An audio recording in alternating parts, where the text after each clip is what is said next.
जय महालक्ष्मी। राधे राधे एवरीवन। आप सभी को दिवाली की बहुत बहुत बधाइयाँ।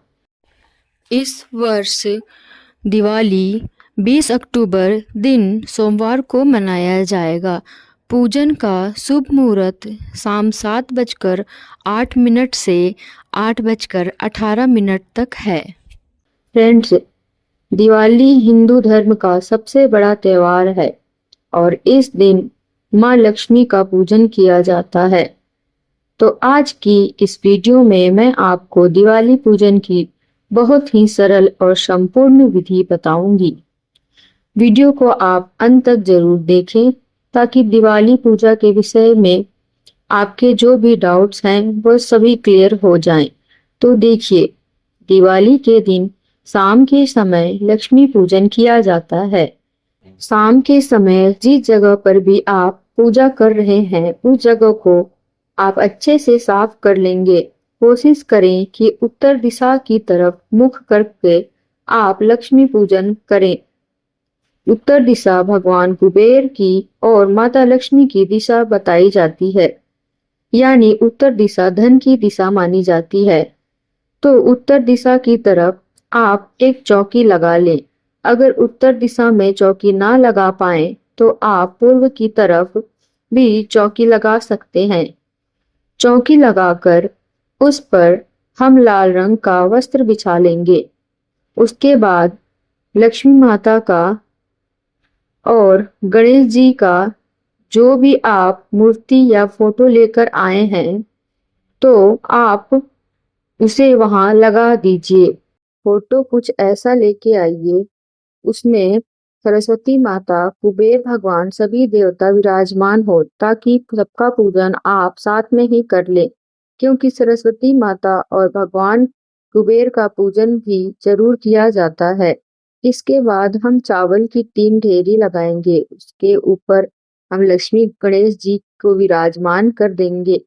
तो यहाँ पर चावल की एक ढेरी पर हम गणेश जी को, फिर दूसरी ढेरी पर लक्ष्मी माता को विराजमान करेंगे। और देखिए, लक्ष्मी माता वहीं आती है जहाँ भगवान विष्णु आते हैं, क्योंकि पत्नी हमेशा पति के पीछे पीछे ही आती है। तो विष्णु भगवान के रूप में हमने यहाँ पर सुपारी को विराजमान कर दिया है। इसके बाद जो भी धनतेरस पर आप सोना चांदी लेकर आए हैं उन सबका भी पूजन किया जाएगा।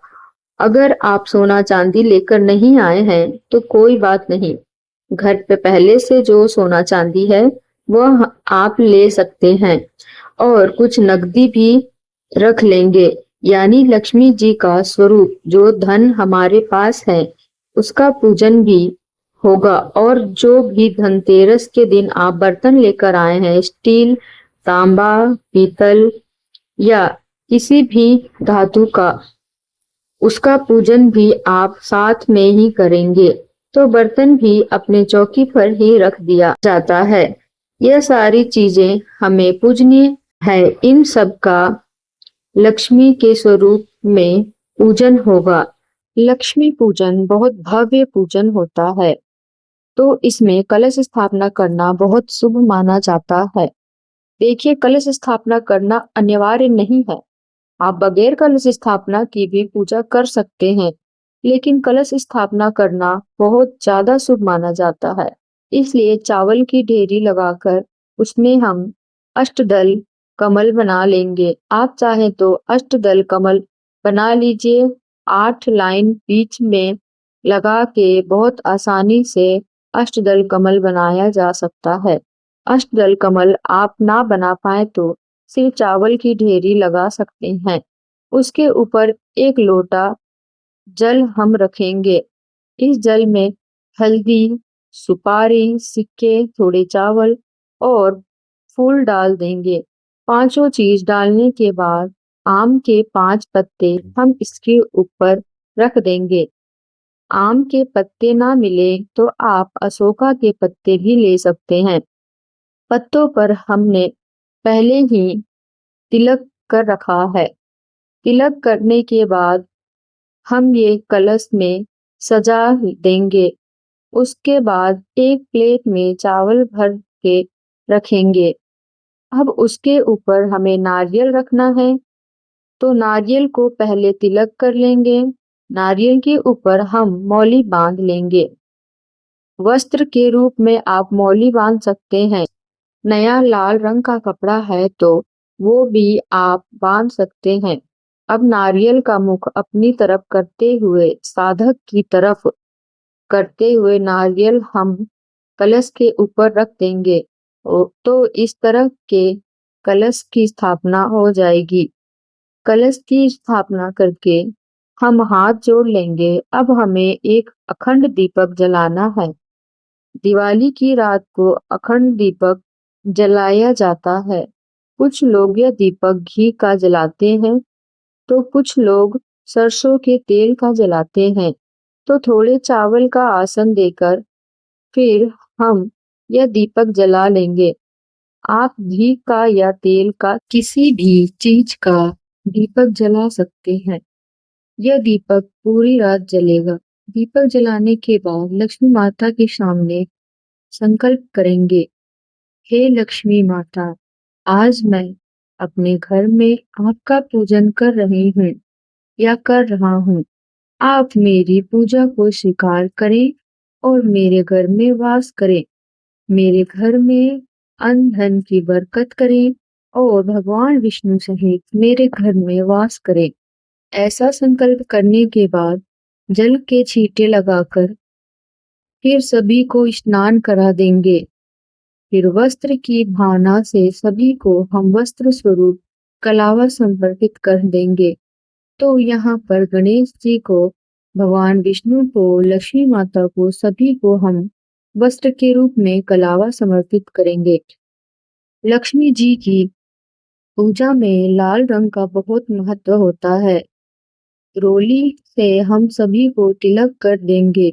यहाँ पर गणेश जी को, लक्ष्मी माता को और भगवान विष्णु को एवं कुबेर भगवान को, सरस्वती माता को, सभी को हम यहाँ पर तिलक करेंगे। उसके बाद अक्षत यानी चावल समर्पित कर देंगे। फिर देखिए, आपके पास अगर जनेऊ है तो भगवान गणेश जी को और भगवान विष्णु को आप जनेऊ समर्पित कर दे। माता लक्ष्मी को आप लाल रंग की चुनरी उड़ा दें। इसके बाद हम फूल समर्पित करेंगे। तो आप हो सके तो गणेश जी को लाल रंग का और विष्णु जी को पीले रंग का फूल समर्पित करें। लाल पीले ना मिलने पर जो भी फूल आपको मिल जाए वो आप समर्पित कर सकते हैं। माता लक्ष्मी को कमल का फूल अति प्रिय होता है, तो कमल का फूल अगर आपको मिल जाए तो आप जरूर समर्पित कीजिएगा। कमल का फूल बंद कली के रूप में आपको मिलेगा। उसे हाथों से खिलाना है और खिला हुआ कमल का फूल माता लक्ष्मी को समर्पित करना है। अगर कमल का फूल ना मिले तो आप गुलाब का फूल भी समर्पित कर सकते हैं। फिर हम लक्ष्मी माता को श्रृंगार सामग्री समर्पित करेंगे। इसके बाद माता लक्ष्मी की प्रिय चीजें जो होती हैं वो समर्पित करेंगे। देखिए, माता लक्ष्मी को गोमती चक्र अति प्रिय है, तो यहाँ पर हम गोमती चक्र समर्पित कर देंगे।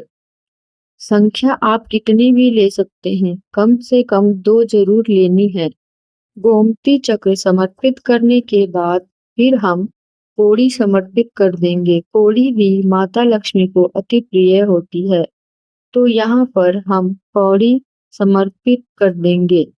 2 हल्दी की गांठ हम समर्पित कर देंगे। इसके साथ ही कमल गट्टे हम समर्पित करेंगे। कमल गट्टे की माला है तो माला ले लीजिए, नहीं तो कमल गट्टे समर्पित कर देंगे। लौंग और इलायची समर्पित करेंगे। साथ में ही हम सुपारी समर्पित कर देंगे। इसके बाद फिर हम सप्तधान समर्पित करेंगे। तो देखिए, धनिया जो आपके धनतेरस को लिया था हमें समर्पित करना है। इसके अलावा कोई भी और आप साबुत अनाज समर्पित कर सकते हैं। तो 7 अनाज हमें समर्पित करने हैं। ये सप्त धान इसलिए समर्पित किए जाते हैं ताकि घर में सभी तरह की बरकत रहे, सभी तरह के अन्न धन धान्य से घर भरा रहे। लक्ष्मी माता की प्रिय चीजें समर्पित करने के बाद फिर हम भोग समर्पित करेंगे। तो भोग में हम मिठाइयों का भोग लगाते हैं। आपने घर पे खीर, हलवा आदि कुछ बनाया है तो आप उन सब का भी भोग लगा सकते हैं। नहीं तो आप मार्केट से मिठाइयाँ लेके आए हैं, उनका भी भोग लगा सकते हैं। अब भोग लगाने के बाद साथ ही हम ऋतु फल का भी भोग लगाएंगे। जो भी ऋतु फल आपको मिल जाए, उनका भोग आप लगा दीजिए। पंचमेवे का भोग हम लगा सकते हैं और खीर बतासे का भोग तो हमें जरूर लगाना है। दिवाली की पूजा में खीर बतासे के भोग का बहुत ज्यादा महत्व है। अगर आपको कुछ भी ना मिले तो आप सिर्फ खीर बतासे का भोग भी लगा सकते हैं। यहाँ पर सभी को खीर बतासे का भोग समर्पित करेंगे और जो आप बर्तन लेकर आए हैं उसमें भी हमें खीर जरूर डालनी है, क्योंकि बर्तन को खाली नहीं छोड़ा जाता है। इसके बाद हम 2 पान के पत्ते लेंगे, 2 ना मिले तो आप 1 भी ले सकते हैं। जितना जो भी हमने भोग में चीजें चढ़ाई हैं, वो हम पान के पत्ते पर रखेंगे और लक्ष्मी माता को समर्पित करेंगे। तो यहाँ पर मिठाइयाँ, खीर, बतासे, पचमेवे जो आपने चढ़ाए हैं, उनमें से थोड़ा-थोड़ा हम पत्ते पर रखेंगे और यह पान पत्ता हम भोग के रूप में लक्ष्मी माता को समर्पित कर देंगे। उसके बाद जल समर्पित करेंगे। इसके बाद फिर हम दक्षिणा समर्पित करेंगे। दक्षिणा पूजा में रही कमियों को पूरा करती है, तो दक्षिणा जरूर समर्पित कीजिएगा। फिर हम अपने हाथ से थोड़ी सी खील लेकर दिवाली की व्रत कथा सुनेंगे। आपने अगर व्रत किया है तब तो आप कथा सुनेंगे ही, लेकिन अगर आपने व्रत नहीं किया है तो भी आप दिवाली की व्रत कथा जरूर सुने, क्योंकि यह पूजा को पूर्ण करती है और बहुत शुभ रहती है। तो अगर आप कथा सुनते हैं तो यह कथा सुन लीजिएगा, नहीं सुनते हैं तो आप कथा वाले पार्ट को स्किप कर सकते हैं। कथा सुनने के बाद जो खीर हमने ली है वह हम लक्ष्मी माता के चरणों में समर्पित कर देंगे। कथा का वीडियो आपको चैनल पर मिल जाएगा, लिंक मैं आपको डिस्क्रिप्शन में दे दूंगी, वहां आप देख लेना कथा। कथा सुनने के बाद हम बहुत सारे दीपक जलाते हैं। दिवाली पर मिट्टी के दीपक जलाना शुभ माना जाता है। अब पूजा के लिए हम मिट्टी के 5 दीपक जो देसी घी से जलाए जाएंगे उसे तैयार कर लें। अगर 5 ना हो तो कम से कम आप 1 देसी घी का दीपक जरूर तैयार करें, जिससे हम आरती करेंगे। जो देसी घी का दीपक हमने जलाया है उसे हम आरती के लिए तैयार करेंगे और धूप दीप दिखाकर आरती करना शुरू करेंगे। इसमें सबसे पहले गणेश जी की आरती करेंगे, फिर हम लक्ष्मी माता की आरती करेंगे और आरती करने के बाद वो आरती नीचे थोड़े से अक्षत छिड़क कर उसके ऊपर रखकर पानी देकर उसे रख देंगे और सभी भगवानों को, देव देवताओं को आरती देने के बाद हम खुद आरती लेंगे और आरती करने के बाद हम हाथ जोड़कर माता लक्ष्मी से अपने घर में आने के लिए प्रार्थना करेंगे और भगवान विष्णु सहित अपने घर में वास करने के लिए प्रार्थना करेंगे। साथ ही पूजा में रही गलतियों के लिए क्षमा याचना कर लेंगे। इस तरह से प्रार्थना करने के बाद फिर हमें लक्ष्मी माता पर धान की वर्षा करनी है। मीठी सी होती है, ये धान होती है और धन का स्वरूप होती है।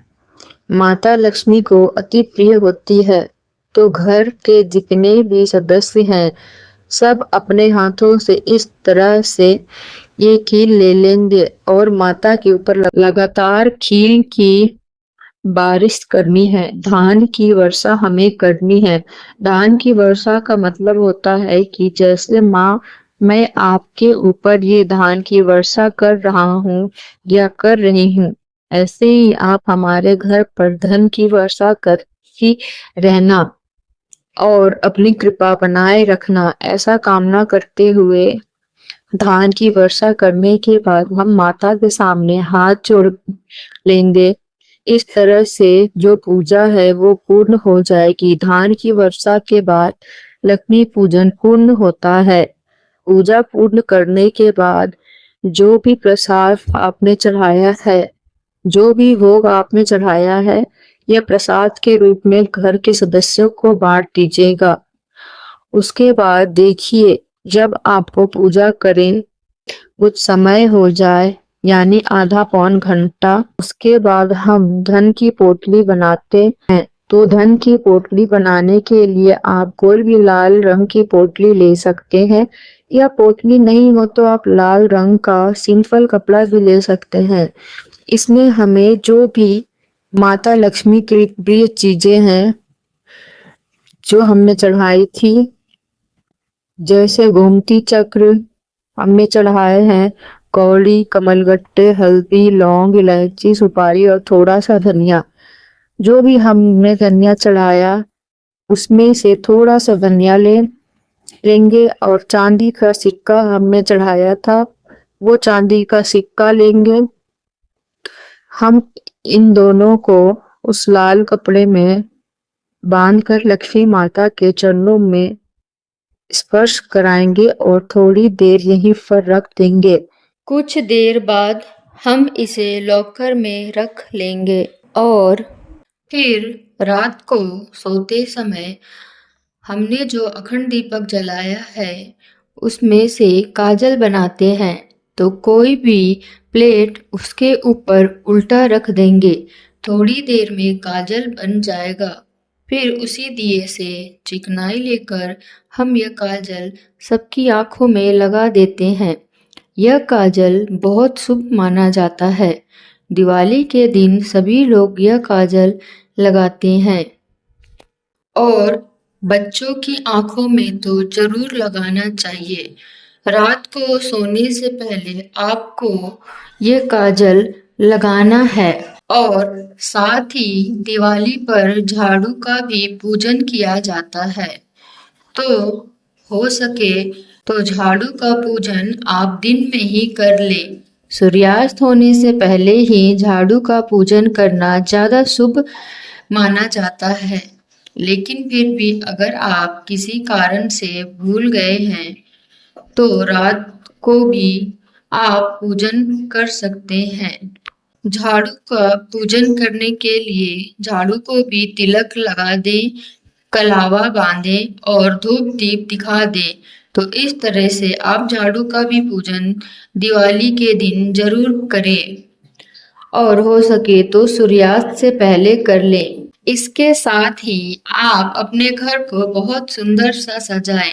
जहां आप पूजा कर रहे हैं उस जगह को भी आप बहुत सुंदर से सजाइए, क्योंकि लक्ष्मी पूजन है, भव्य पूजन होता है।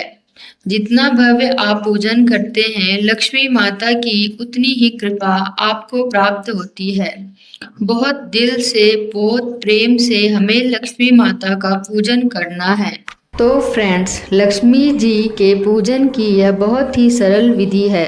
दिवाली पूजन की यह सरल और संपूर्ण विधि आपको कैसी लगी कमेंट करके ज़रूर बताना। अगर यह वीडियो आपके लिए थोड़ी भी यूज़फुल हो तो प्लीज़ वीडियो को लाइक कर देना, चैनल को सब्सक्राइब कर देना। धन्यवाद। जय माँ लक्ष्मी। राधे राधे।